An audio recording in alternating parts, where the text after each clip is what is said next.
Hi అండి. Welcome back to my channel. ఇవాళ నేను ఎగ్ పౌచ్ చేస్తున్నానండి. మొన్నటిదాకా ట్రెండింగ్గా ఉన్న ఈ వీడియో ఇవాళ ఎండింగ్కి వచ్చాక చేయాల్సి వస్తుందండి.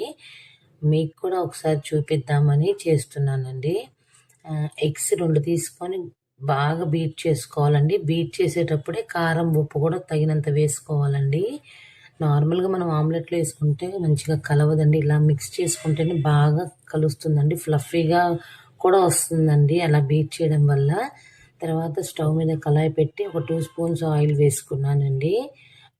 ఒకటి బాయిల్ ఎగ్ ఉంచుకోవాలి. ఆ బాయిల్ ఎగ్ని ఒక 2 నిమిషాలు అలా వేగనివ్వాలి. తర్వాత ఆమ్లెట్ పోసేసుకోవడమే. పోసేటప్పుడు కొద్దిగా ఉంచుకోవాలండి. తర్వాత ఆమ్లెట్లోనే ఆనియన్స్, పచ్చిమిర్చి ఉంటే పచ్చిమిర్చి, నేనైతే కారం ఉప్పు వేసాను, పచ్చిమిర్చి వేయనండి. కొత్తిమీర లైట్గా స్ప్రింకిల్గా చేశాను, కారం ఉప్పు మాత్రం. తర్వాత ఒకవైపు వేగిన తర్వాత రెండో వైపు తిప్పడానికి పెద్ద టాస్క్ అండి.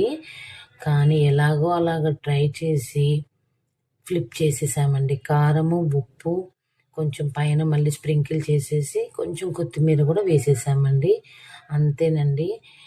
ఈ ఆమ్లెట్ మాత్రం బాగా పర్ఫెక్ట్గానే వచ్చిందండి. టేస్ట్ కూడా బాగుందండి. Thank you for watching my channel. Please like, share and subscribe.